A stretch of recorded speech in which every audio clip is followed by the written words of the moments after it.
ఖరీఫ్ సన్నాహక చర్యలు చేపట్టలేదని ప్రభుత్వంపై విమర్శలు చేశారు మాజీ మంత్రి హరీష్ రావు. రాష్ట్ర రైతాంగానికి పచ్చిరొట్ట విత్తనాలు ఇప్పటి వరకు అందుబాటులో ఉంచలేదని మండిపడ్డారు. ఇక పక్క రాష్ట్రం ఆంధ్రాలో విత్తనాలకి టెండర్లు పిలిచి 20 రోజులవుతుంటే నిద్రపోతున్నారా అంటూ హరీష్ రావు ప్రశ్నించారు. ఇక గత బీఆర్ఎస్ హయాంలో ఎప్పుడు ఇలాంటి పరిస్థితి రాలేదన్న ఆయన కాంగ్రెస్ ప్రభుత్వం రైతులపై నిర్లక్ష్యం వహిస్తోందని ఫైర్ అయ్యారు. రాబోయే సీజన్లో ఎరువుల కొరత వచ్చే ప్రమాదం ఉందని 100% కూడా ఎరువులు అందుబాటులో లేవని జహీరాబాద్ లో మండిపడ్డారు హరీష్ రావు.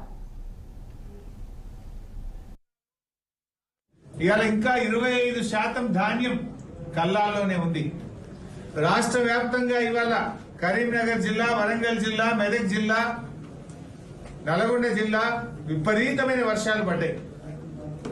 ఎక్కడికక్కడ ధాన్యం కొట్టుకుపోతా ఉంది. ధాన్యం తడిసిపోయింది. కామారెడ్డి జిల్లాలో ధాన్యం మొలకెత్తుతా ఉంది. ఇవాళ మనం మెదక్ జిల్లాలో చాలా మంది రైతులు రోడ్ల మీద రాస్తారోకోలు చేస్తున్నారు. ఈ ప్రభుత్వానికి చీమ కుట్టేట్లేదు. మంత్రులు, అధికారులు దున్నపోతు మీద వానబడ్డట్టున్నది. మంత్రులు కల్లాలు పోతలేరు, అధికారులు తిరగడం లేదు, రైతులు ఏడుస్తా ఉన్నారు. ప్రభుత్వాన్ని మేము కోరుతున్నాం, ఇంకా 2 రోజులు వర్షాలు ఉన్నాయంటున్నారు. నిన్న వర్షం పడ్డది, ఇవాళ వర్షం పడ్డది. రాష్ట్ర వ్యాప్తంగా తక్షణమే తడిసిన ధాన్యాన్ని కొనుగోలు చేయండి. కల్లాల్లో ఉన్నటువంటి ధాన్యాన్ని వెంటనే ఎత్తండి.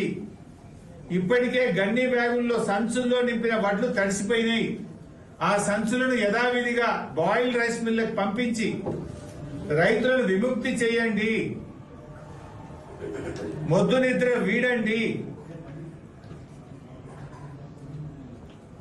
ఇంకా 25% ధాన్యం రాష్ట్ర వ్యాప్తంగా కల్లాల్లో ఉంది. తరుగు పేరు మీద రైతులు ఉసురు పోసుకుంటున్నారు. క్వింటాల్కు 5 నుంచి 10 కిలోల తరుగు అడుగుతా ఉన్నారు రైతుల్ని. నువ్వు పెద్ద పెద్ద మాటలు మాట్లాడినావు, తరుగు తీయమన్నావు. ఏ సెంటర్కి పోతామో పోదామా? 5 నుంచి 10 కిలోల తరుగు తీస్తున్నారు ఇవాళ రేవంత్ రెడ్డి.